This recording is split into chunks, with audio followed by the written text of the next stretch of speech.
यसपटक चितवन 3 मा जो उठ्न खोजिरहेका छन् पुष्पकमल दाहाल उनी राष्ट्रिय समस्या बने। जहिले पनि खेल्ने दलहरूको बीचमा खेल्ने, कहिले कांग्रेसलाई प्रयोग गर्ने, कहिले माओवादीलाई प्रयोग गर्ने अनि त्यताबाट झिल्ली झार्ने, यो खालको मनोवृत्तिलाई यसपटक अरू साथीहरूको सहयोगमा एमाले परास्त गर्छ। प्रचण्डजीलाई जनताले, चितवनका जनताले एउटा ठाउँमा राखेर उहाँको होस खुलाइदिने काम चाहिँ गर्छ। उहाँ चाहिँ अस्थिरताको पात्र हो, कहिल्यै पनि स्थिरता हुन दिनु भएन। कांग्रेससँग खेल्नुभयो अघिल्लो पटक, स्वार्थ पुरा नहुने बित्तिकै कांग्रेसलाई लात्ताले हिर्काएर 74 को चुनावमा धोका दिएर हिँड्नुभयो। पछि हामीसँग एकता गर्न आउनुभयो। एकता गर्न आउनुको पछाडि के रहेछ भने उहाँले पार्टी कब्जा गर्ने। केपी ओली रोगी छ, मृगौलाको रोगी छ, यो एकाध वर्षमै मर्छन् अनि त्यो सिङ्गो यो मेहनत गरिएको यो एमाले पार्टी मैले कब्जा गर्छु, उहाँको भित्री मनाशय त्यो ढङ्गले एमाले भित्र कब्जा गर्ने मनाशयले उहाँ आउनुभयो। हिंसा, हत्या र आतंकको वातावरण राष्ट्रमा सिर्जना गर्ने प्रमुख पात्र प्रचण्डजी नै हो। यस अर्थमा हरेक हिसाबले प्रचण्डजी राष्ट्रिय समस्या हो। उहाँले के गर्नु हैन, उहाँले चितवनको लागि के गर्नु, जनताले अनुमोदन गरे नि हैन, चितवनको लागि के गर्नुभयो मेरो प्रश्न। आज हामी प्रचण्डजी राष्ट्रिय समस्याको रूपमा पार्टीले महसुस गरेका छ। अब त्यो महसुस गरेको कुरालाई व्यवहारिक ढङ्गले कार्यान्वित गर्न सबैभन्दा अग्रपंक्तिमा। तर पनि देवी गेवालीलाई चाहिँ पिल्छाए, त्यहाँनिर अप्ठ्यारो पारे, एकदमै छोटो पिरियडमा त्यस्तो तिक्ततापूर्ण सम्बन्ध थियो। फेरि गर्लममा अँगालो हालेर माला लगाएर सँगै कुम जोड्नुभयो तपाईँले। अहिले फेरि विरोध गर्नुहुन्छ, भोलि फेरि परिस्थिति बदलिएला, चुनाव अगाडि नै वाम गठबन्धन गर्ने स्थिति बन्यो भने फेरि प्रचण्ड जस्तो कोही नेता छैन भन्दै देवी गेवालीले हिँड्न पर्ने स्थिति त हुँदैन भन्ने प्रश्न क्या होइन। अब यो इतिहास सधैँ एउटै घडीमा दोहोरिँदैन। इतिहासको पुनरावृत्ति सधैँ उस्तै ढङ्गले हुँदैन। त्यसैले यसपटक प्रचण्ड सहितको एकता हुँदैन, यो कुरा बुझ्नुहोस्। हामीले एकता वाम एकता गर्नै परेछ भने पनि प्रचण्ड रहितको एकता हो। बदलाको भाव लिने मान्छे होइन, बदला मेरो चरित्र होइन, म प्रतिशोध मेरो चरित्र होइन। म प्रतिशोधमा पनि जान्न, बदलामा पनि जान्न। म राष्ट्रिय समस्याहरूलाई समाधान गर्नको निम्ति देशभरिको सबै लेफ्टहरूलाई एकत्रित गर्ने पार्टी एमाले हो। म पनि पार्टीले पठायो भने म लड्छु, म इन्कार गर्दिनँ। तर अहिलेको आवश्यकता पार्टीलाई जिताउन हो। म बाहेक कुनै मान्छेहरूको मन खुम्चियो, मैले पाउँदा हाम्रो भोट डिभाइड भएर केही मान्छेहरू बाहिर रह्यो भने त्योभन्दा पार्टीलाई जिताउनको निम्ति कुर्बानी, थप कुर्बानी गर्नुपर्ने आवश्यकता रहेमा पनि म तयार छु। होइन पार्टीको आवश्यकताले त जानुपर्छ, त नै लड्नुपर्छ भने पनि म त्यसको निम्ति तयार छु। साथमा म हुनैपर्छ, म भएन भने यसो हुन्छ, मान्छेले त्यो खालको कुरा गर्छन् नि कतिपयले। यो गलत। देवी गेवाली साह्रै सजिलो भए पनि हुन्छ, नभए पनि हुन्छ, पार्टीले जे भन्छ त्यही भएर पनि तपाईँलाई अलिकति अप्ठ्यारो पार्छन्। बेला बेलामा यही मान्छेलाई हो पेल्ने भनेर पेल्छन् पनि भन्छन् क्या। कति सजिलो हुनु भएको क्या? होइन, सजिलो भन्दा नि आवश्यकता हो। तपाईँ यो पार्टी बनाएको सांसद हुनलाई हो, तपाईँ यो पार्टीमा लागेको मन्त्री हुनलाई मात्रै हो कि हामी पार्टीमा संसदमा दियो त हामीले संसदको एउटा सङ्घर्षको माध्यमबाट जनमत सृजना गरी हाम्रा कार्यक्रम लागू गरेर राष्ट्रिय समृद्धिता प्राप्त गर्ने, राष्ट्रिय स्वाधीनतालाई सुदृढ गर्ने यो लक्ष्यको निम्ति पार्टी बनाएको हो नि। हामी मन्त्री खानको लागि पार्टी बनाएको हो, हामी सांसद बन्नको लागि पार्टी निर्माण गरेका हो। कतिपयको लक्ष्य मन्त्री बन्ने मात्रै होला, कतिपयको लक्ष्य सांसद बन्नु मात्रै होला, तर यी त टुल्स मात्रै हो।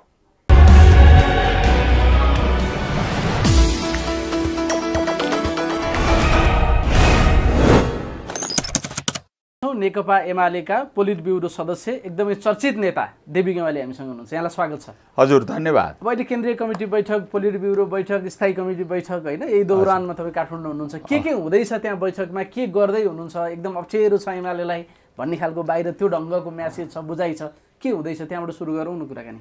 अब एमाले बलियो रहेछ, एक्लै लड्न सकिँदो रहेनछ।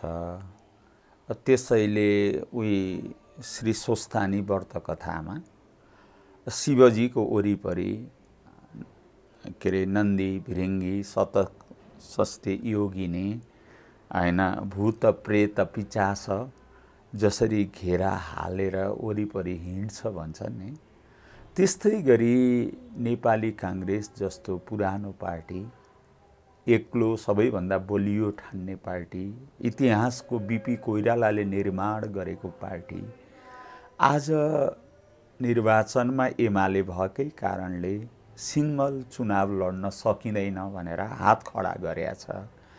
त्यसैले माओवादी हिजो चकमा चलाएको होइन 64मा सिङ्गल मत ल्याए, 121 भन्दा बढी मत ल्याएको पार्टी आज ऊ एमालेसँग लड्न सक्दिन भनेर काशी जाने कुतीको बाटो गरे जस्तै नीति सिद्धान्त कार्यक्रमलाई एकापट्टि पन्छाएर विविध रूप र रङ्गका दलहरू एक ठाउँमा जुन गठबन्धन गर्न परेको छ, यसले के कुरा सो गर्यो, यसले के कुरा सो गर्यो भने सिङ्गलै लड्ने तागत कसैसँग पनि रहेनछ। त्यसैले एमाले बलियो रहेछ। यो उनीहरूको गठबन्धनले दिएको सन्देश त यही हो नि। नम्बर 1, अघिल्लो स्थानीय चुनावमा, यसभन्दा अघिल्लो स्थानीय चुनावमा एमालेलाई भित्तैमै पुर्याउने, एमालेलाई पत्ता साफ नै गर्ने, एमालेलाई लाइट बालेर खोज्नुपर्ने अवस्थामा पुर्याउने भन्ने ढङ्गले जुन खालको हरकत गरिएको थियो नि त, त्यो हरकत गर्दा पनि त्यो स्थानीय चुनावमै एमाले पपुलर मतमा त अहिले पनि सबै दल एकापट्टि एमाले एकापट्टि हुँदा पहिलो लोकप्रिय मतमा एमाले पहिलो देखा पर्यो नि त। यो यसले के देखायो, यसले के देखायो भने एमाले पार्टी अहिले पनि अरू सबै एकापट्टि एक्लै एकापट्टि हुँदा पनि एमाले सक्षम छ, बलियो छ, सुदृढ छ भन्ने कुरा गत स्थानीय निर्वाचनले पनि देखायो। तर सँगसँगै एक दुईवटा आन्तरिक पाटोमा एमाले आफूले ख्याल गर्नुपर्ने रहेछ। हामी सबै इच्छुक रह्यौँ भने परिणाम सबै प्राप्त गर्न सकिँदो रहेनछ। पार्टीमा जो उठे पनि पार्टीले नै जित्ने हो। म व्यक्ति भन्दा पनि मेरो संस्थाको हार जितसँग सबै कुरा जोडिँदो रहेछ। व्यक्तिगत आग्रह राखेर निर्वाचनमा दानु हुँदो रहेनछ भन्ने कुरा हामीले यो स्थानीय तहको चुनावबाट शिक्षा लियौँ र कतिपय ठाउँमा हामीले केका आन्तरिक कमी कमजोरीका कुराहरू पनि गर्यौँ अघिल्लो स्थानीय चुनावमा। त्यो कमी कमजोरीलाई हटाउँदै पार्टीलाई अब सुदृढ गर्दै एकताबद्ध भएर यो सामना चुनौतीको सामना गर्न एमाले तयार रहने गरी यो पार्टी केन्द्रीय कमिटीको बैठकले हामीले निर्वाचन सम्बन्धी आफ्ना कमी कमजोरीको पनि समीक्षा गर्नुभयो हामीले गर्यौं। अब अहिलेको यो बैठक भनेको सम्पूर्ण रूपमा निर्वाचन केन्द्रित बैठक नै होला हैन र पार्टी अध्यक्षले जुन प्रतिवेदन ल्याउनु भएको छ त्यसमा तपाईहरुले वृहत रूपमा छलफल गरेका छौं। विदेशी भूमिमा सत्ताको छलफल गरे भनेर आरोप पनि लगाउनु भएको छ, लगायतका धेरै चीज छ। र त्यसमा एउटा कुरा चाहिँ जम्मा 16% मत कम छ, त्यति भयो भने हामी बहुमत ल्याउँछौं भन्ने खालको प्रतिवेदनमा त्यो चीज पनि उल्लेख रहेछ। साँच्चै त्यो 8% जम्मा 6% हामी अब हाम्रो विश्वास के छ भन्दाखेरि हामी 8 देखि 11 लाख पार्टी सदस्य छौं। अहिले हामीले एकजना पार्टी सदस्यले हैन 2 मत बढायो भने हामीलाई एकजनाले 2 मत, लाखौं मतदाता छन्, ती लाखौं मतदातामा एउटा संगठित सदस्यले केवल 2 मत बढायो भने हामीले यो लक्ष्य प्राप्त गर्छौं र सिंगलै मेजोरिटी पार्टी बन्छौं। अहिले पनि तपाईँहरूको धारणा एकल निर्वाचनमा प्रतिस्पर्धा गरेर पनि एमाले बहुमत ल्याउन सक्छ भन्ने नै हो? हामीभित्र कि एउटा भ्रमको खेती होइन, हामीले भ्रम किन त्यो खाले एमाले त 4 सिटमा 5 सिटमा बढीमा 9 सिटमा जान्छ भन्ने तथ्याङ्कहरू बाहिर त्यो गलत हो र? हिजो उनीहरूले भनेकै थिए नि त भित्तामा पुग्छ भनेर एमाले पुग्यो र पुगेन नि। यत्रो सबै शक्ति देशी विदेशी सम्पूर्ण शक्तिको तागत, पुलिस प्रशासनको नाङ्गो हस्तक्षेप, विभिन्न ठाउँमा मतदाताहरूलाई तर्साउने, गोली हान्ने, अपहरण गर्ने, बाटो छेक्ने, पुलिस प्रशासनले हाकी सत्तारूढ पार्टीका पक्षमा चाहिँ प्रचार गर्ने यस्ता हरकतका बावजुद पनि एमाले देशमा 206वटा प्रमुख, 240वटा उपप्रमुख, झन्डै 2100 वार्ड अध्यक्ष र झन्डै 12,000 35,000मा झन्डै 12,000 प्रतिनिधि यो चुनावमा एमाले जितेन र जित्यो नि। त्यसैले यो कुरा हामीलाई त यो त जगजाहेर छ नि, सबैलाई थाहा छ नि त। र यो स्थितिमा हामीलाई के कुरा विश्वास जागेको छ यो अघिल्लो स्थानीय चुनावले भने हामीले आन्तरिक एकतालाई सुदृढ गरौँ, रहेका कमी कमजोरीका पाटालाई अन्त गरौँ र फेरि जनतालाई राष्ट्र जनताका पक्षमा समर्पित भावले हामी सबै समर्पित हौँ। व्यक्तिगत इच्छा, व्यक्तिगत चाहना होइन। सुन्दाखेरि मिठो सुनिन्छ क्या, एमाले एक्लै बहुमत ल्याउन सक्छ, सबै मिलेर आओ हामी एक्लै काफी छौँ, सुन्न चाहिँ एकदम मिठासपूर्ण छ।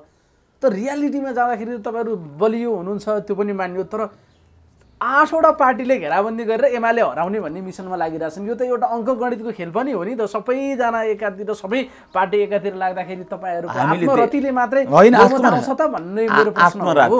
आत्मरति होइन, तपाईँले देखिरहनु भएको छ गठबन्धन वार्ता गरेर सिट मिलाउन थालेको 1 महिना भयो। बिहान बसिया छन्, बेलुका बसिया छन्, दिउँसो बसिया छन्, हिसाब किताब गरिया छन्, अनि खोइ त मिलेको। गठबन्धनमै आफ्नै सिटको लडाइँ छ। त्यही सिट सङ्ख्या पाएन भने, काङ्ग्रेसले 100 भन्दा तल भएन भने हामीलाई त भागै पुग्दैन। हामीले त कार्यकर्तामा विद्रोह हुन्छ, हामीले त म्यानेजै गर्न सक्दैनौँ। नेपाली काङ्ग्रेस भन्दैछ, माओवादी हामीलाई त 60 नभइकन त कहाँ हुन्छ, 60 सिट त हामीलाई चाहियो। माओवादी भन्दैछ 40 घटी त हामीलाई अपमान हुन्छ। हामीले एमाले फुटाएर तपाईलाई प्रधानमन्त्री बनाउन आएको, अब 40 सिट दिनु भएन भने हामीले कसरी मन थाम्न सक्छौँ? माधव नेपाल भन्दैछ तराईमा, मधेसमा हाम्रो शक्तिलाई नजरअन्दाज गर्ने। हामी पनि देखाइदिन्छौँ हामीले भनेको सङ्ख्या दिएन भने। उपेन्द्र यादव भन्दैछ चतुर्मुखी बर्मा भन्दा बढी छन् यिनीहरू, चारतिर फर्किया छन्। यो के को थैलो भन, के को खिचडी पकाउन खोज्दैछन् नि, बाँसको टाँगो टाँगेर। यही भित्रबाट कथम कदाचित टाउको जोडेर नेताहरूको बीचमा यो कुरा भएछ भने पनि तल उनीहरूको कार्यकर्ताले एक्सेप्ट गर्ने स्थिति देखिँदैन। हजारौं हजार बागी हुने स्थिति देखा पर्दैछ। तसर्थ यो खिचडीपूर्ण एकताले हामीलाई मद्दतै गर्छ।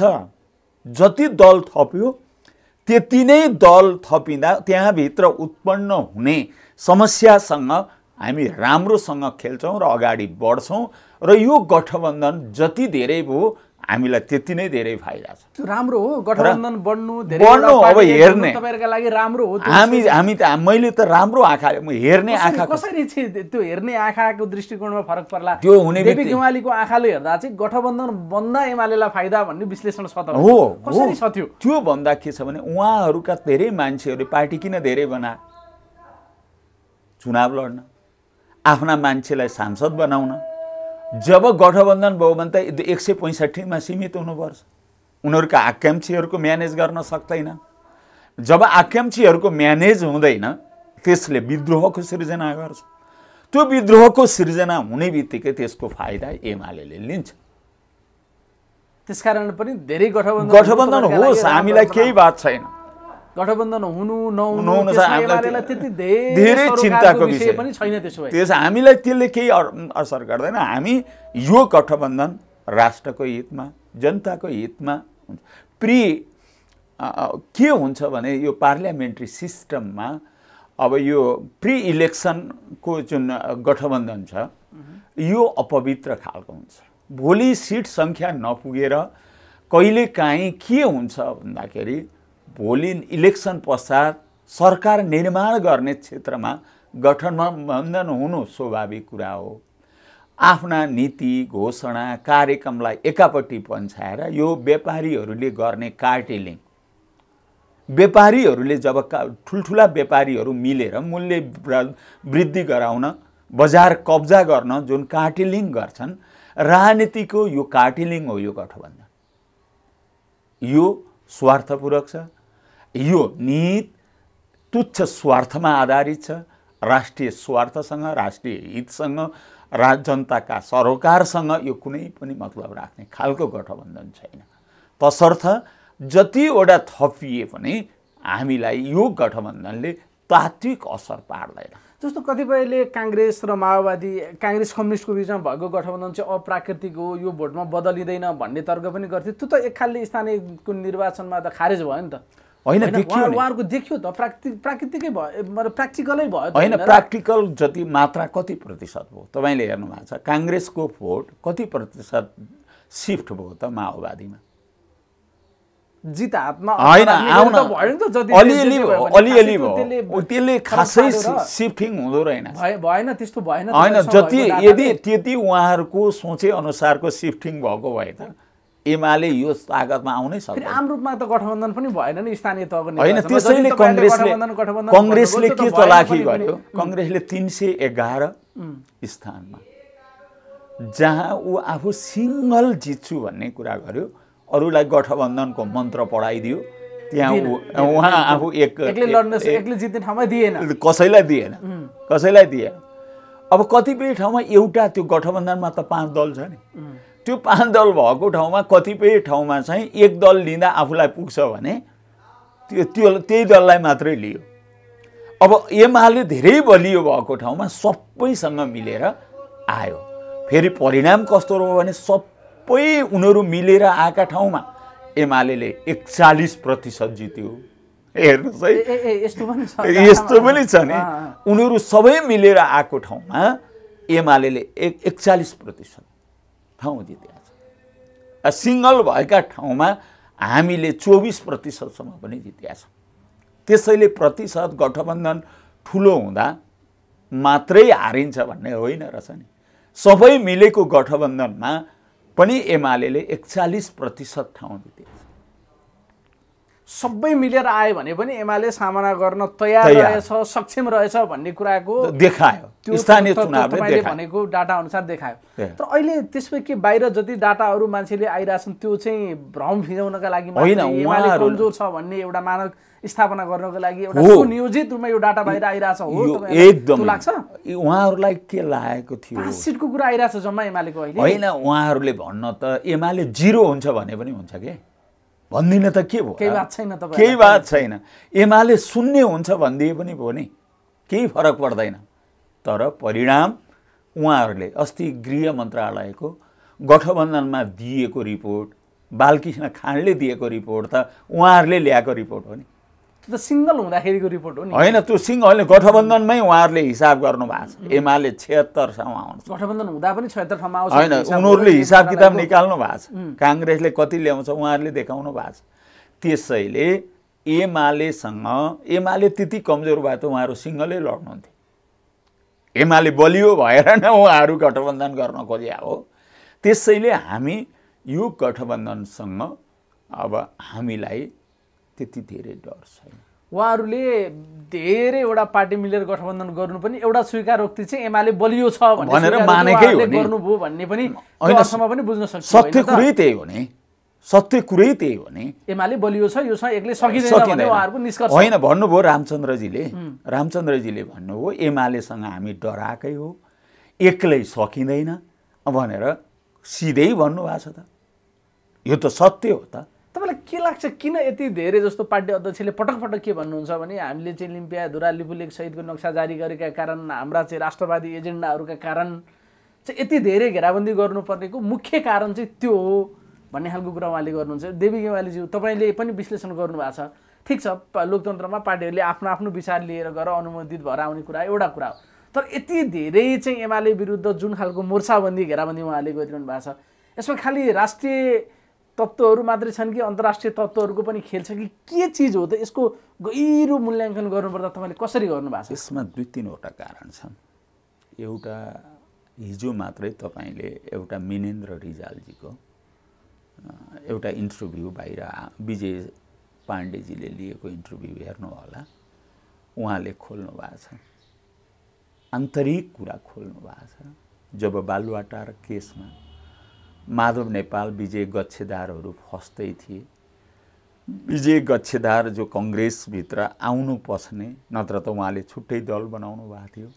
भ्रष्टाचारको मुद्दामा केपी ओलीको सरकारले जब दृढता साथ कदम अगाडि बढायो, त्यसपछि भ्रष्ट तत्त्वहरू बचाउको निम्ति नेपालमा एकजुट हुन थाले। यो मेरो भनाइ होइन, यो भनाइ नेपाली काङ्ग्रेसको नेता मिनेन्द्र रिजालजीले भर्खरै व्यक्त गर्नुभएको छ। नम्बर 1 एक कारण त्यो भ्रष्टाचार विरुद्धको अभियानमा केपी ओलीको सरकार निर्ममतापूर्वक लाग्यो। त्यो कुरा माधव नेपालहरूलाई सही भएन किनभने उहाँहरू आफै त्यसमा मुछिनु भयो। कारण नम्बर 1। दोस्रो, यो छोटो अवधिमा केपी ओलीले जुन विकास निर्माणको तीव्रता दिनुभयो, देशव्यापी रूपमा जुन मान्छेहरूका मूर्छित सपनाहरू थिए, मुर्झाइएका सपनाहरू थिए, तिनलाई जागृत गर्ने र विकास निर्माणको समृद्धि हाम्रै पालामा सम्भव छ भन्ने आशावादिता आम जनता र राष्ट्रमा सञ्चार गर्नुभयो।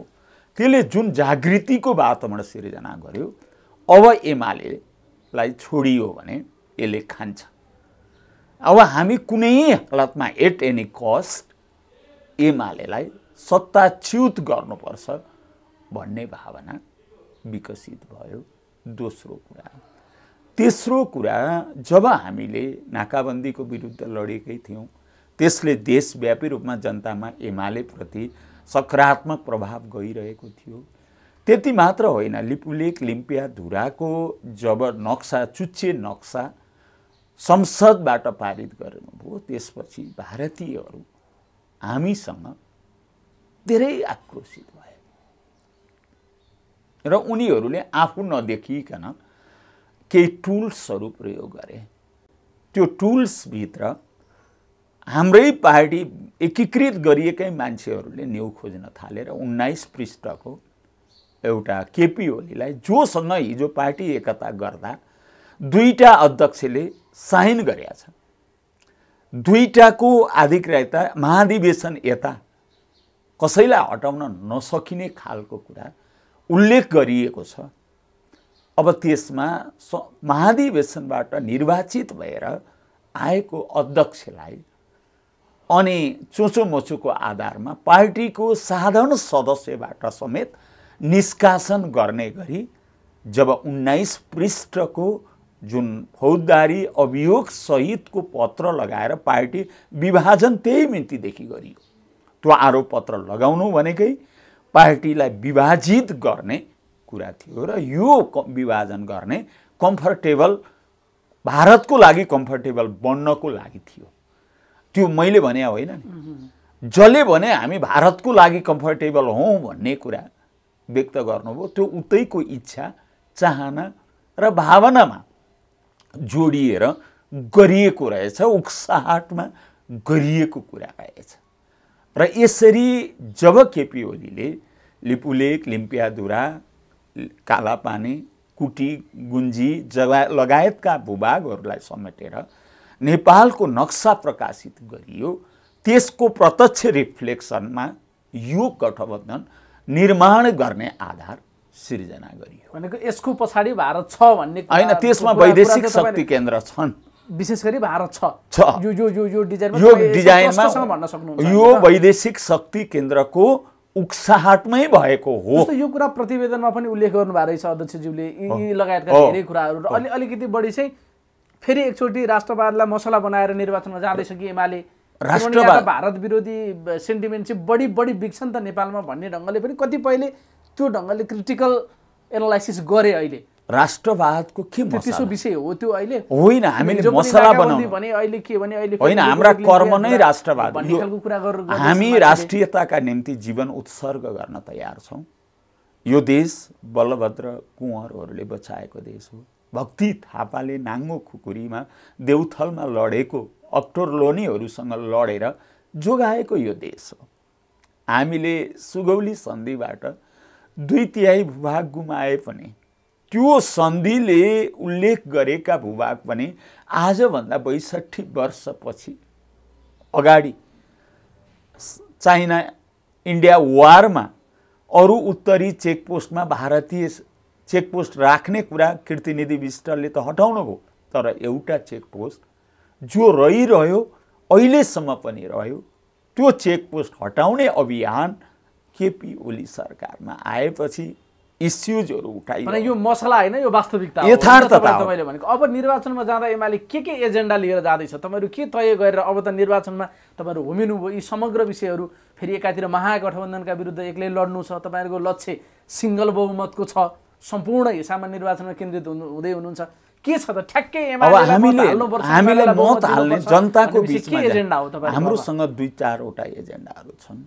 देशको समृद्धि, हामीले केपी ओलीको नेतृत्वमा सरकार रहँदा वैदेशिक मुद्रा सञ्चिति 11 महिनाको आय धान्ने गरी हामीले छोडेर जम्मा गरेर गएका थियौँ। आज 6 महिनाको आय धान्न नसक्ने गरी विदेशी मुद्रा सञ्चिति सिद्धिएको छ। अब यस्तै गति रफ्तार रह्यो भने जसरी श्रीलङ्कामा क्राइसिस सिर्जना भयो, आर्थिक क्राइसिस, हाम्रो देशमा पनि त्यो आर्थिक क्राइसिस सिर्जना हुने आधार उहाँहरूले सिर्जना गर्नुभयो। त्यसको पछाडि के कारण हो? गठबन्धन हुन्डी कारोबार र वैदेशिक मुद्रा अपचलनमा तस्करीमा संलग्न छ। यहाँलाई थाहा छ, राष्ट्र बैङ्कको गभर्नरले जब अमेरिकाबाट कुनै मान्छेले अवैध स्रोतबाट नेपाल रकम निकाल्न कोसिस गरे, यो अवैध प्रक्रिया स्रोत नखुलेको पैसा जब उहाँले ब्रेक रोकिदिनु भयो, त्यसपछि आक्रमण गभर्नरलाई हटाउने काम गर्नुभयो। किन हटाउनु भयो भन्दा अवैध पैसा स्रोत बिनाको रकम अपचालन गर्न लागे, त्यसमा गृहमन्त्री त्यो तस्करी गर्ने मान्छेको अङ्गरक्षक बनेर, ढाल बनेर उसको पक्षमा खडा हुनुभयो अर्थमन्त्री र यो गठबन्धन नै त्यसको निम्ति खडा भयो। यसरी अपचालन गर्ने, तस्करी गर्ने, राष्ट्रिय मुद्रालाई कमजोर पार्ने र अरू अवैध तरिकाबाट रकमको अपचालन गर्नेहरूको पक्षपोषक यो सरकार, यो गठबन्धन बन्यो, जसले राष्ट्रिय अर्थतन्त्रलाई धरायसी बनायो। यो मुद्दा हामी जनताको बीचमा लैजान्छौँ। सरकार जनताका छोराछोरीहरूलाई शैक्षिक सत्र सुरु भएर आधा समय बित्दा लाग्दा पनि किताब पुर्याउन सक्दैन, विद्यार्थीलाई किताब समयमा दिन सक्दैन यो सरकार। अनि किसानले मल खेती गर्ने बेलामा मल दिनसम्म सक्दैन, आयातसम्म गर्न सक्दैन। महँगीको मात्रा कति बढ्यो हिसाब गर्नुहोस् त। अहिले बजारमा खाद्यान्न वस्तुको मूल्य कति प्रतिशत बढेको छ हेर्नुहोस् त एकपटक। यी इस्युहरू जनताको मन छोएको, जनताले एक छाक खाना खान छाक टार्न धौधौ बनिरहेको छ। एकापट्टि जनताको जनजीविकाको यो हालत गठबन्धनले पुर्याएको छ भने अर्कोतर्फ राष्ट्रियताका निम्ति गम्भीर भएको छ र वैदेशिक शक्ति सन्तुलनमा, हाम्रो वैदेशिक नीतिमा विचलन आएको छ। विविध ढङ्गले ठुला राष्ट्रहरूसँग आत्मसमर्पण गर्ने काममा वर्तमान गठबन्धन लागेको छ।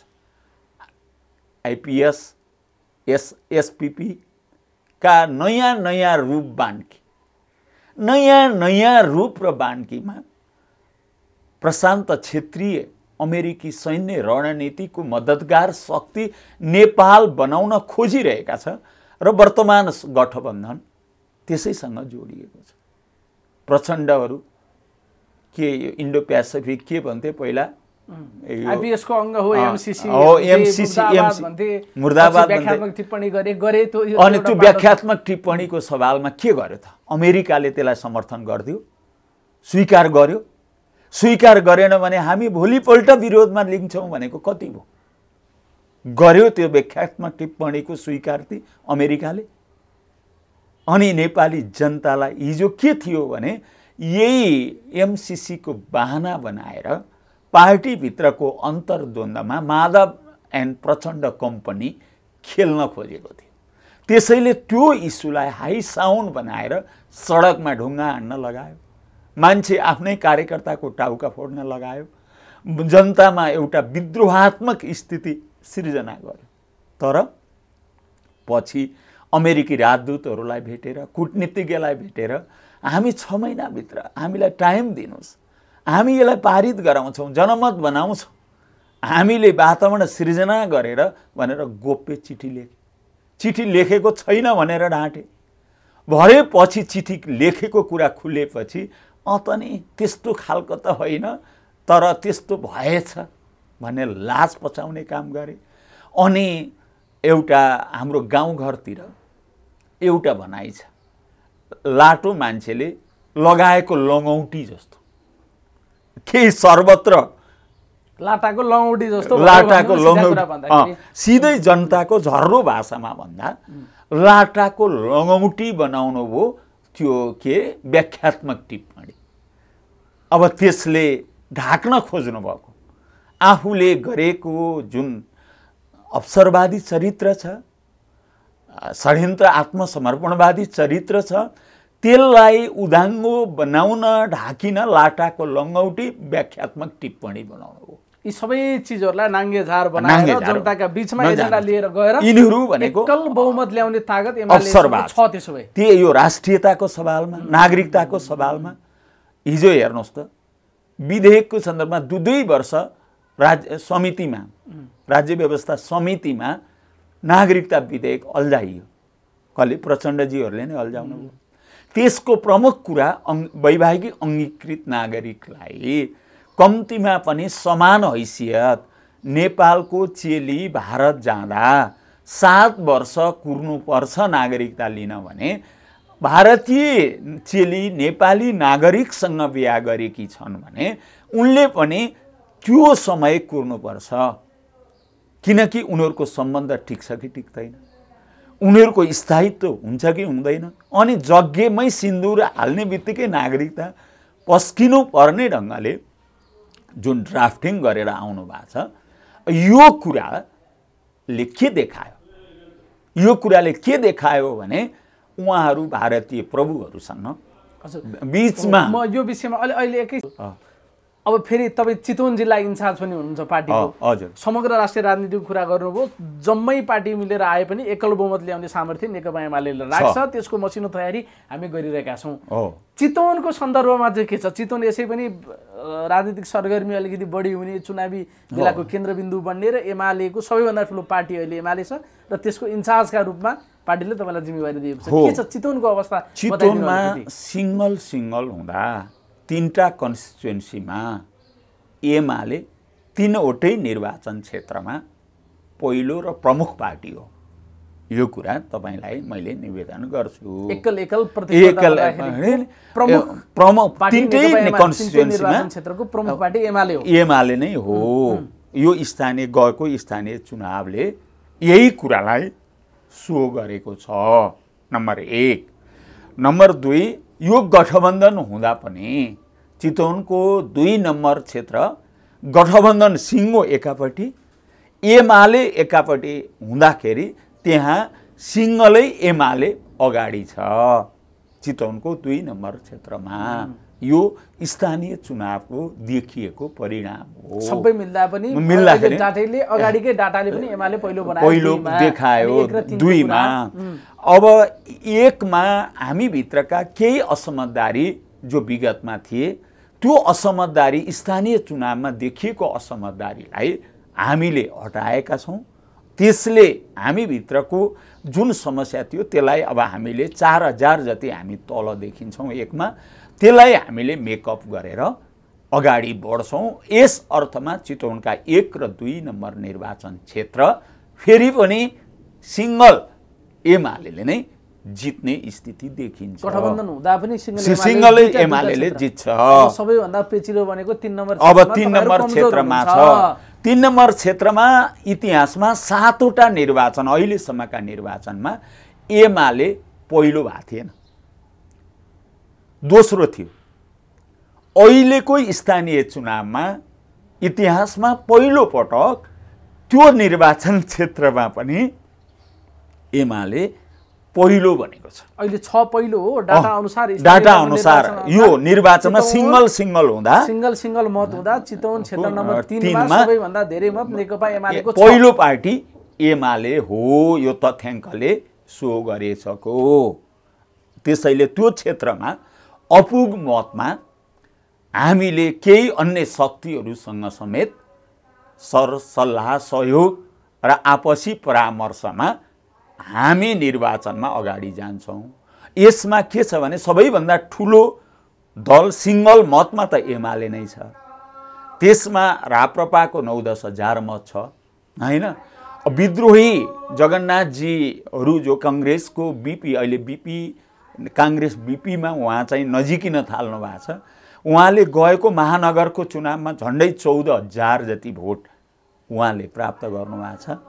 महानगरकै चुनावमा पनि हामीलाई अहिले बहुत ठुलो फिलिङ भएको छ।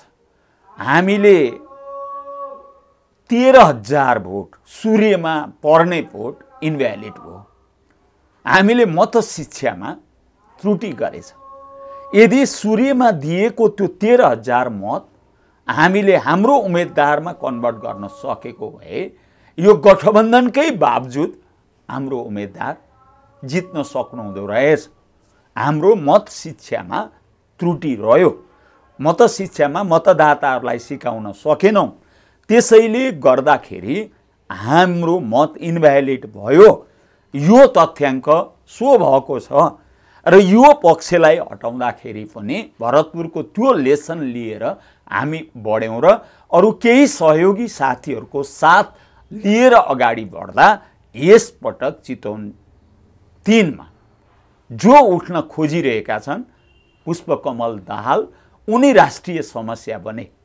जहिले पनि खेल्ने दलहरूको बीचमा खेल्ने, कहिले काङ्ग्रेसलाई प्रयोग गर्ने, कहिले माओवादीलाई प्रयोग गर्ने अनि त्यताबाट झिल्ली झार्ने, यो खालको मनोवृत्तिलाई यसपटक अरू साथीहरूको सहयोगमा एमाले परास्त गर्छ र यो राष्ट्रिय समस्याको वाहक प्रचण्डजीलाई जनताले चितवनका जनताले एउटा ठाउँमा राखेर उहाँको होस खुलाइदिने काम चाहिँ गर्छ। जस्तो तपाईँले प्रचण्डलाई राष्ट्रिय समस्या भन्ने गर्नुभएको छ आजभोलि अलि बढी नै जोड दिएर यो विषयलाई कसरी के कारणले प्रचण्ड राष्ट्रिय समस्या हुन् कि जसरी पनि हराउनै पर्छ हैन? उहाँले भन्नुभएको छ तपाईँले कसरी हो? उहाँ चाहिँ अस्थिरताको पात्र हो। कहिल्यै पनि स्थिरता हुन दिनु भएन। काङ्ग्रेससँग खेल्नुभयो अघिल्लो पटक, स्वार्थ पुरा नहुने बित्तिकै काङ्ग्रेसलाई लात्ताले हिर्काएर 74 को चुनावमा धोका दिएर हिँड्नुभयो। पछि हामीसँग एकता गर्न आउनुभयो। एकता गर्न आउनुको पछाडि के रहेछ भने उहाँले पार्टी कब्जा गर्ने। केपी ओली रोगी छ, मृगौलाको रोगी छ, यो 1-8 वर्षमै मर्छन्। अनि त्यो सिङ्गो यो मेहनत गरिएको यो एमाले पार्टी मैले कब्जा गर्छु, उहाँको भित्री मनाशय त्यो ढङ्गले एमाले भित्र कब्जा गर्ने मनाशयले उहाँ आउनुभयो। जब कब्जा गर्न सक्नु भएन, अब त्यसपछि उहाँले एकताको कुरालाई तोड्ने गरी यो फौजदारी अभियोगका पत्रहरू लिएर एमाले जस्तो सुदृढ पार्टीलाई टुक्र्याउने धृष्टता र अस्थिरताको वातावरण सिर्जना गर्नुभयो। दोस्रो, तेस्रो, हिजो भारतका विरुद्धमा हिंसात्मक सङ्घर्ष चलाउँदा हाम्रो देशमा कति पुलहरू नष्ट भए, कति पुलेसाहरू ध्वस्त भए, विकास निर्माणको काम कति अवरुद्ध भयो र राष्ट्रिय प्रगतिका हिसाबलाई बाधा पुग्ने गरी हिंसा, हत्या र आतंकको वातावरण राष्ट्रमा सिर्जना गर्ने प्रमुख पात्र प्रचण्डजी नै हो। यस अर्थमा हरेक हिसाबले प्रचण्डजी राष्ट्रिय समस्या हो, यो समाधानको पात्र होइन।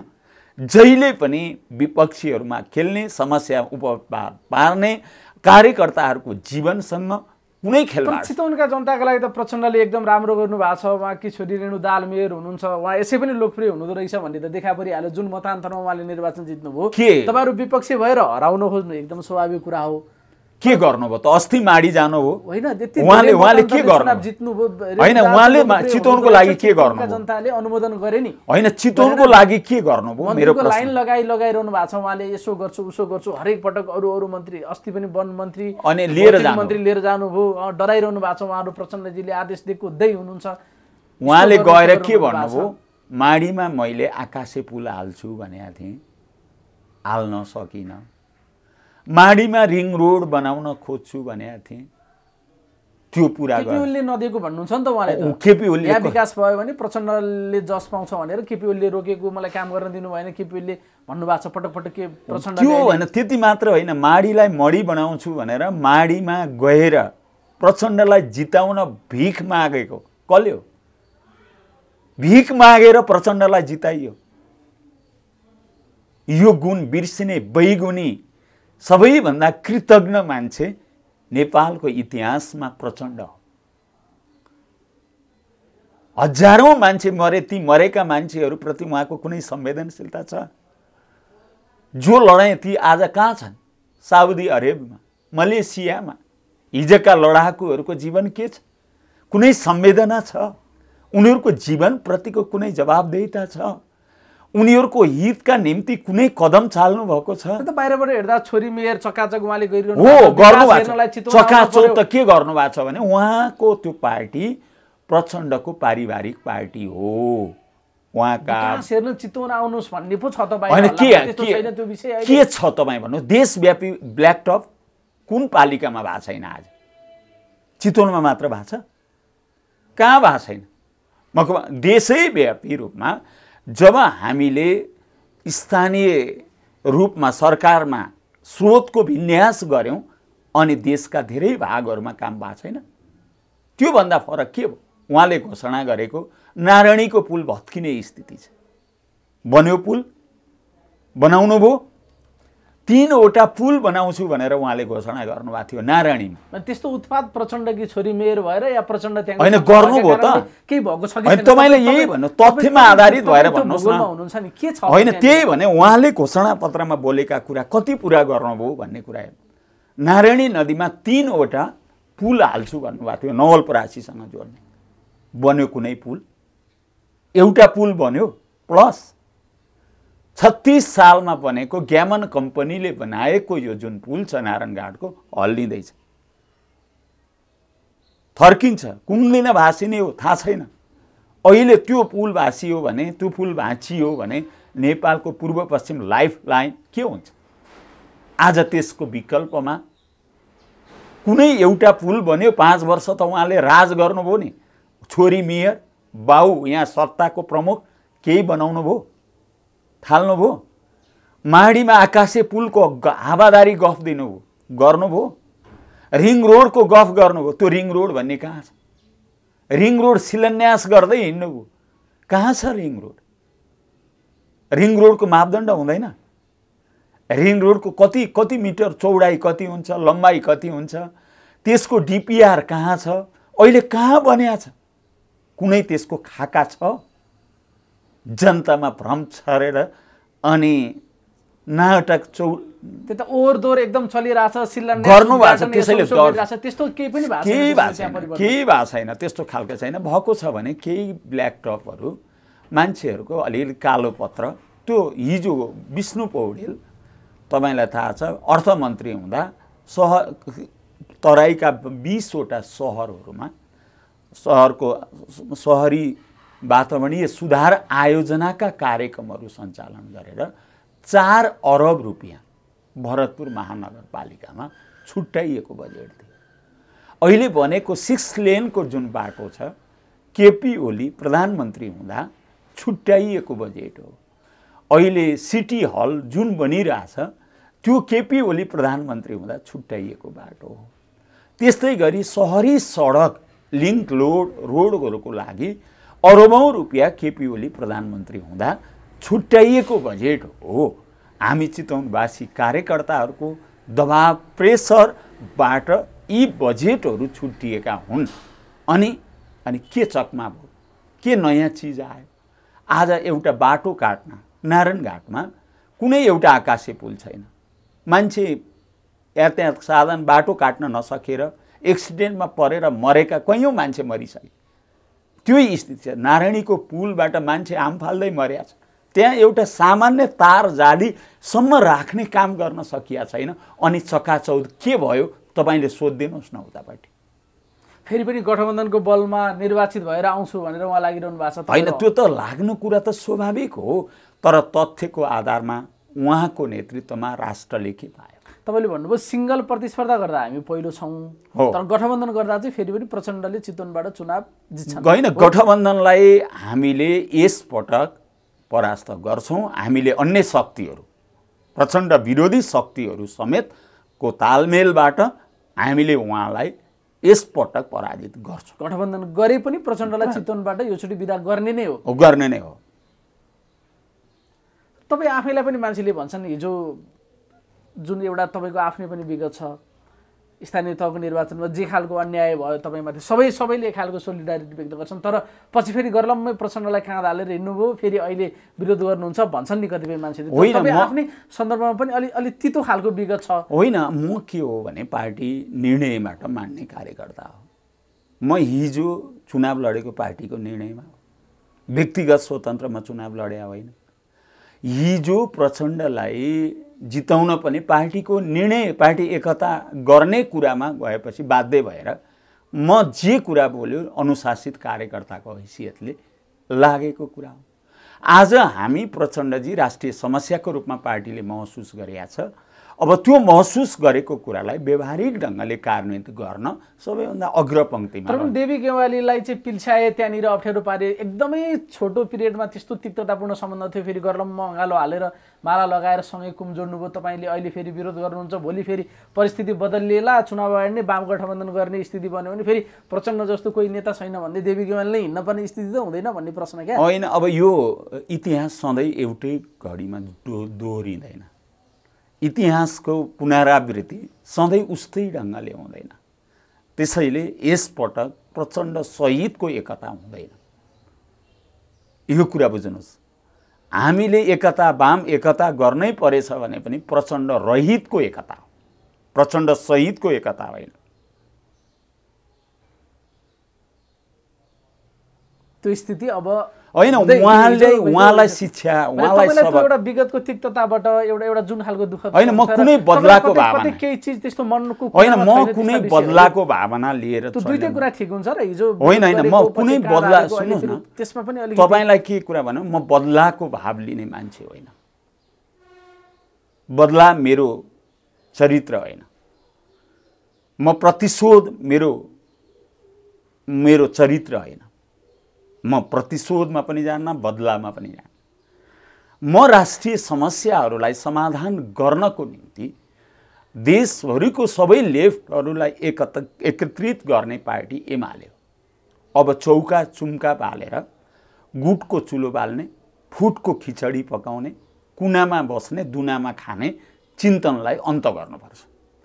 धेरै चौका हाल्ने, पार्टीका नाममा चौका हाल्ने यो प्रवृत्तिलाई हामीले निषेध गर्नुपर्छ। नेपालको लोकतन्त्रलाई स्थायित्व गर्ने हो भने अब व्यवहारिक हिसाबले टु पार्टी सिस्टममा राज्यलाई लैजानुपर्छ। एउटा दक्षिणपन्थीहरूको डेमोक्रेट भनिनेहरूको नेतृत्व नेपाली काङ्ग्रेसले गरोस्, लेफ्ट वामपन्थी शक्तिहरूको वाम प्रजातान्त्रिक शक्तिको नेतृत्व नेकपा एमाले गर्छ। राष्ट्रलाई दुई ध्रुवमा हामीले लैजानुपर्छ यो निर्वाचनमा र अब वामपन्थीहरूको अभिभावकत्व नेकपा एमाले लिन्छ र यसकै निम्ति अहिले पनि तपाईले देखिरहनु भएको छ, चाहे सिन्धुपाल्चोक होस्, चाहे धनुषा होस्, चाहे रौतहट होस्, चाहे अब कञ्चनपुरतिरका अब तपाईले 15 गते नै एउटा दृश्य देख्नु हुनुहुन्छ, समाजवादीतिर रहेका ठुलो पंक्ति एमाले भित्रै समावेश हुँदैछ।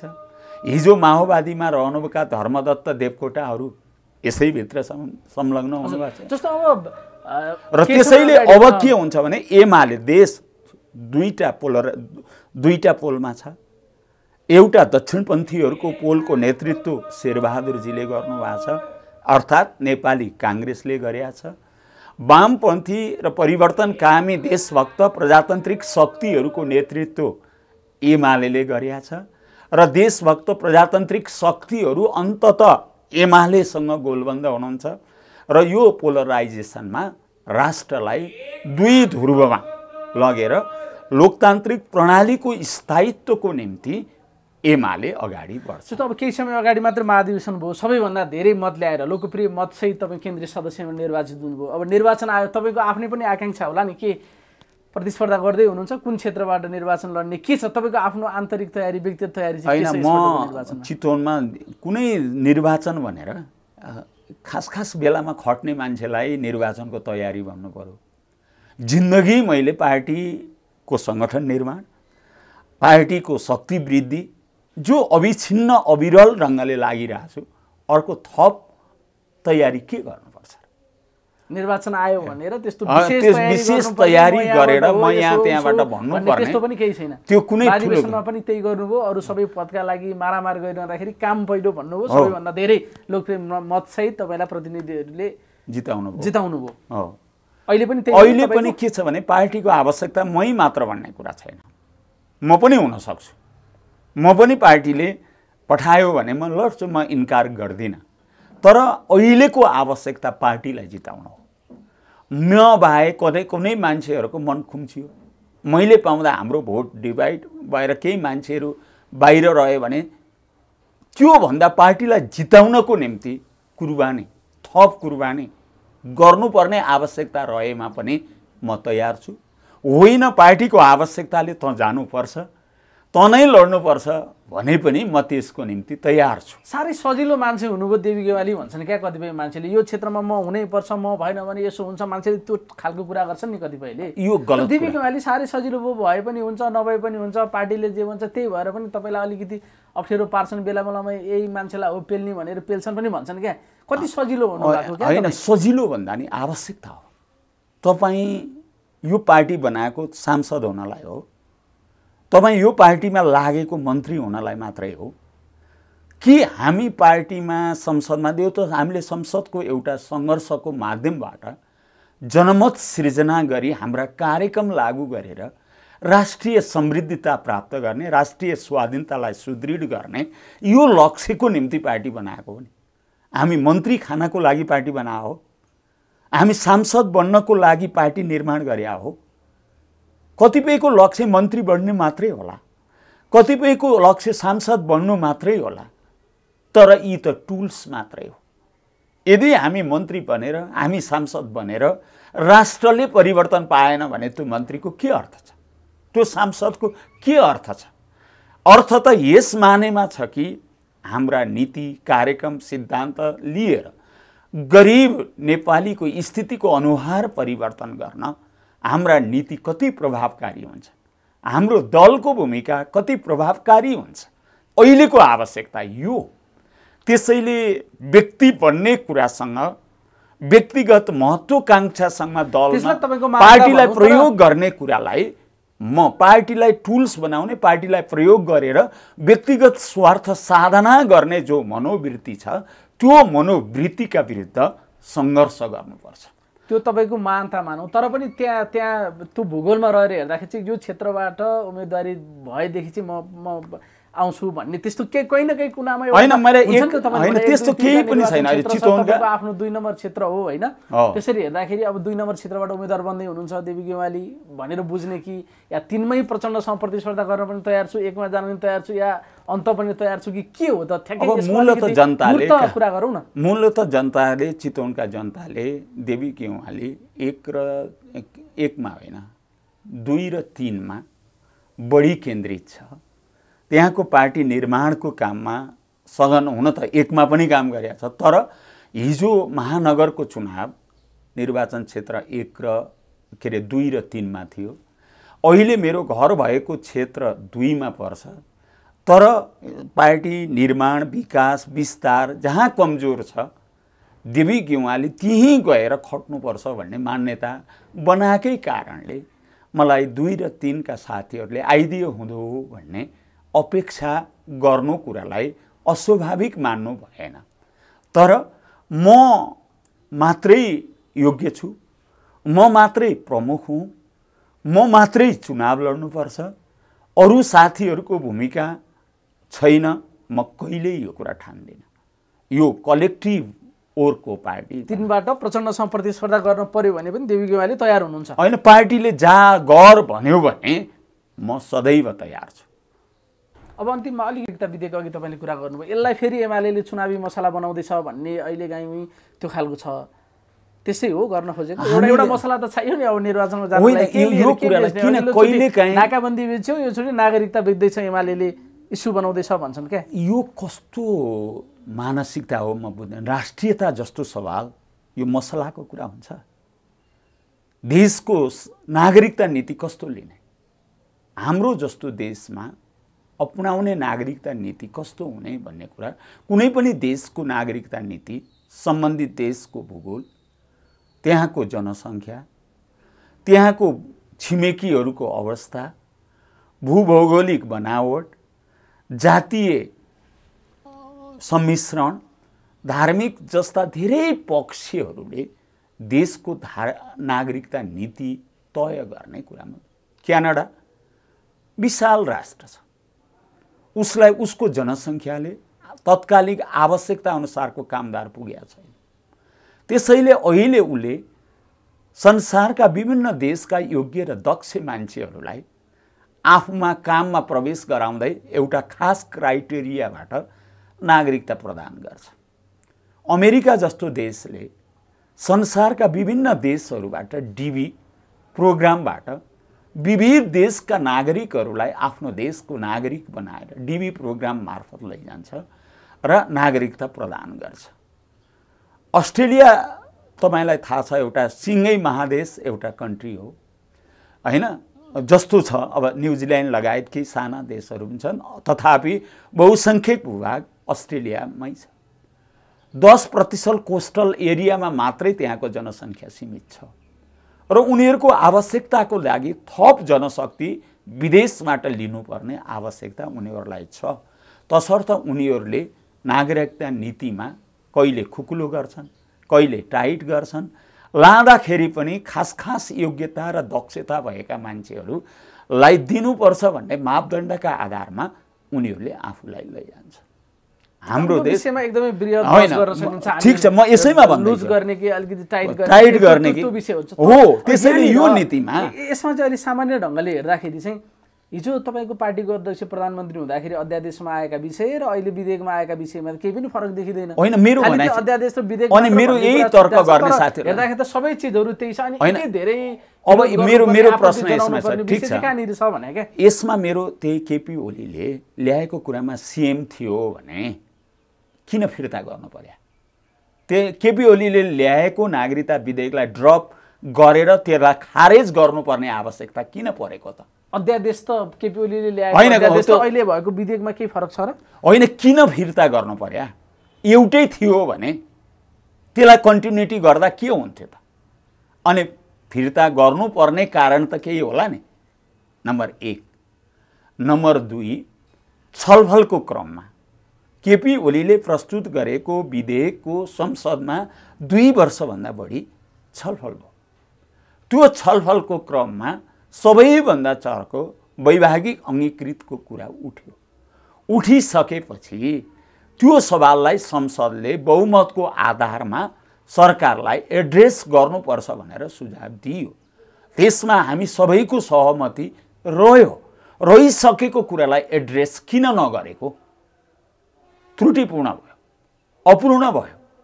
त्यसैले यो अपूर्ण नागरिकतामा खेल्न सक्ने सिन्दुरसहित नागरिकता दिने कुराले नबोल्नुको अर्थ के हो? दिनु। त्यसैले यो नबोलेर त्यसलाई खुल्ला गराउन खोजिएको जुन मनसाय देखियो, यस हिसाबले हामीले यसलाई भोकल्ली भौँ, उल्लेख गरौँ र समानताको आधारमा नेपाली चेली इन्डियामा बिहा गर्छन्, उनले 7 वर्ष कुर्नुपर्छ र इन्डियन चेली नेपाली नागरिकसँग बिहा गर्छिन् भने उनले पनि कम्तीमा 7 वर्षको अवधि पार गर्नु, यो समानताको अधिकार। उता जाँदा हामीले 7 वर्ष कुर्नुपर्ने अनि हामी कहाँ आउने बित्तिकै दिनुपर्ने बाध्यता के हो? ठ्याक्कै यही नि। र तपाईँले 7 वर्ष प्रावधान हुनुपर्छ भनेर हिजो राज्य व्यवस्था समितिमा पनि त्यो छलफल भयो, त्यहाँबाट त बहुमतका आधारमा पारितै भएर विधेयकमा आएको थियो। तर अहिले उहाँहरू जसले यो पारित गर्नु, यो विषय अहिले हामीले ल्याएकै छैनौँ। यो भएको कुरा हटाएको जसरी एमाले प्रचार गर्यो, यो विषयमा अहिले सहमति बन्न सकेन। जे 63 सालको ऐन अनुसारको थियो त्यही व्यवस्था कायम हुने हो। अहिले त विधेयकमा बोलेकै छैन यो विषय। नबोल्नुको अर्थ प्रचार कसरी गर्यो भने भएको विषय हटाएर ल्यायो एमाले। नबोल्नुको अर्थ विधेयक एक पहिलो कुरा गर्यो एमाले भन्छन् क्या उहाँहरूले। एमाले ल्याएकै कुरा थियो भने एमाले ल्याएको विधेयक खारेज किन गर्नु पर्यो? उही हो भने खारेज किन गर्या? किन गर्नु पर्यो? यो विषयमा सहमति भएन, पछि सहमति होइन। तर नागरिकहरू जो बसिरहेका छन् नागरिकता प्राप्त गर्न नसकेर उनीहरूलाई नागरिकता दिने विषय मात्रै सवाल छ यहाँ। त्यसमा त एमालेले बढी प्रचार गर्यो, प्रचार होइन, मसला बनायो नागरिकताको विषयलाई, एजेन्डा बनाउन खोज्यो भन्छन्। दोस्रो कुरा, राष्ट्रसँग जोडिएको कुरा संसदमा हतार जब राष्ट्रपतिजीले गम्भीर प्रश्न उठाउनु हो, संसदमा फिर्ता गरेर छलफल समेत गर भन्नुभयो। छलफलै गर्दैनौँ, संसदभित्र पनि होइन, बाहिर कुनामा बसेर त्यो जस्ताको तस्तै पठाउनु पर्छ भनेर भन्नुको पछाडिको कारण के हो? अर्थात् कतै कमिटमेन्ट गरेर आउनु भएको छ, त्यो कुरा नगर्दा प्रभुहरू रिसाउँछन्। त्यसैले त्यो इच्छा पुरा गर्नको लागि जस्ताको तस्तै यो नागरिकता विधेयकलाई फिर्ता गर्नुपर्छ। एक। दोस्रो, राष्ट्रपतिलाई अपमान गर्नुपर्छ। राष्ट्रपति एउटा संस्था हो, व्यक्ति होइन। हिजो रामवरण पनि संस्था हो।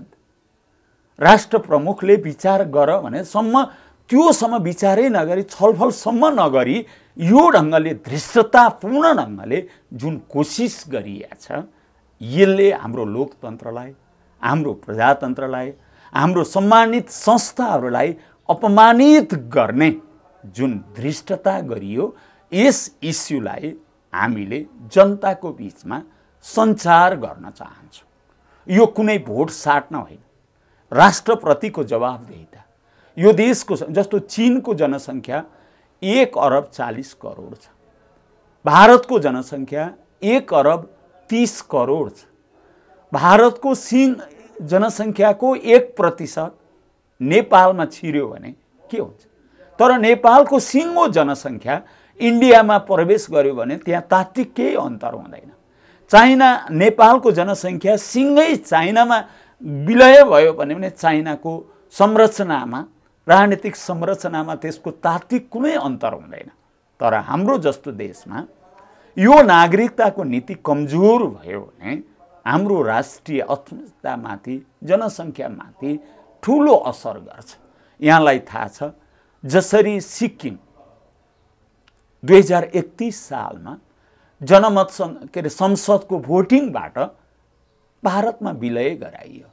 फिजी महेन्द्र चौधरीहरूको बाहुल्यता सिर्जना गराएर त्यहाँको राष्ट्रपति गैर फिजी त्यहाँको आदिवासीभन्दा बाहिरको नागरिक गएर त्यहाँको प्रमुख बने। त्यसले विद्रोहको सिर्जना भयो, त्यहाँ एउटा ठुलो रक्तपातपूर्ण स्थिति सिर्जना बन्न पुग्यो। हामीले देखिरहेछौँ। यस्तै गरी 1971 मा काओले जो रको प्रमुख हुनुहुन्छ र मिसन भन्ने एउटा किताब निकाल्नु भएको छ।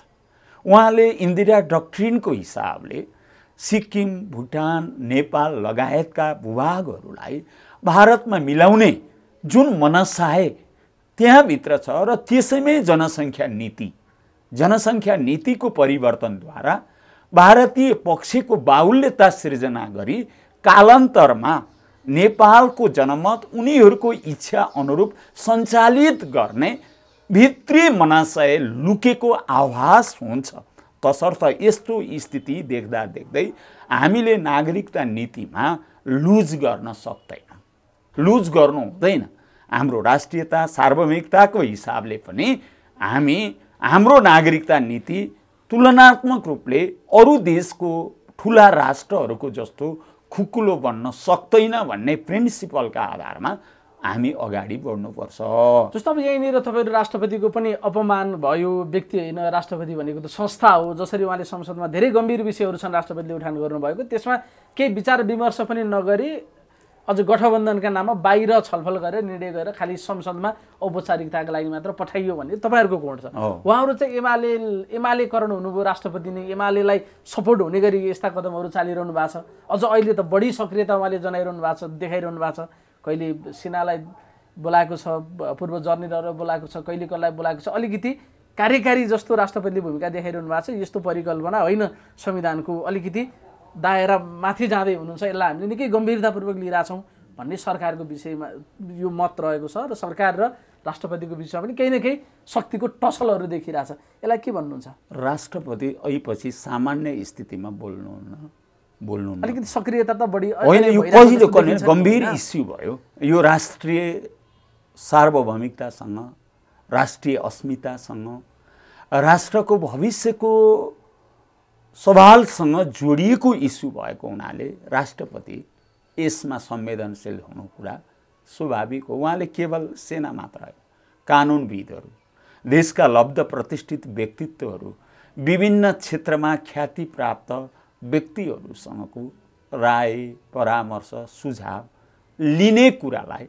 संविधानले गरेको व्यवस्था हो।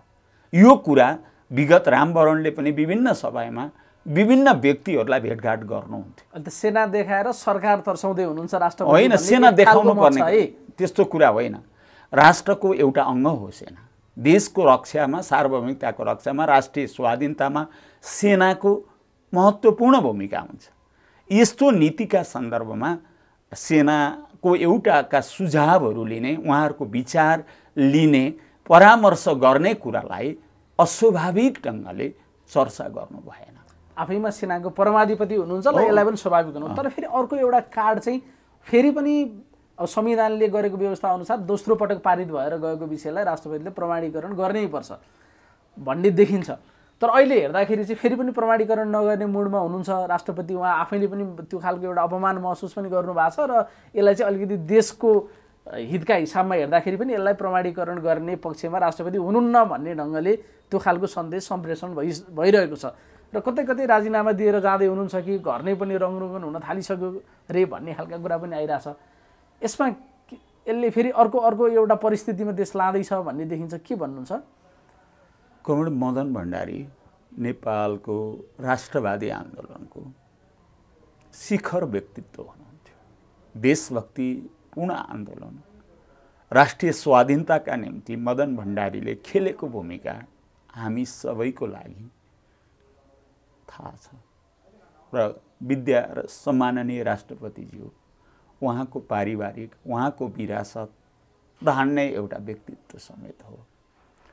र उहाँले राष्ट्रिय गरिमा दायित्व निर्वाह गरिरहँदा स्वाभाविक ढङ्गले सबै पक्षसँग, संविधानभन्दा माथि राष्ट्रपति त हुनुहुन्न, तर संविधानले दिएका अधिकारको प्रयोग राष्ट्रिय हितका निम्ति प्रयोग गर्ने सवालमा अधिकतम प्रयोग गर्ने कुरामा, देशको हितमा, जनताको हितमा, राष्ट्रको हितमा त्यो कुरा भन्दा पछाडि राष्ट्रपति जानुहुन्न भन्ने आम जनताको अपेक्षा छ र त्यो भूमिका उहाँले खेल्दै हुनुहुन्छ। मलाई लाग्छ यो विधेयक अब प्रतिनिधि सभाबाट राष्ट्रिय सभामा जाँदैछ।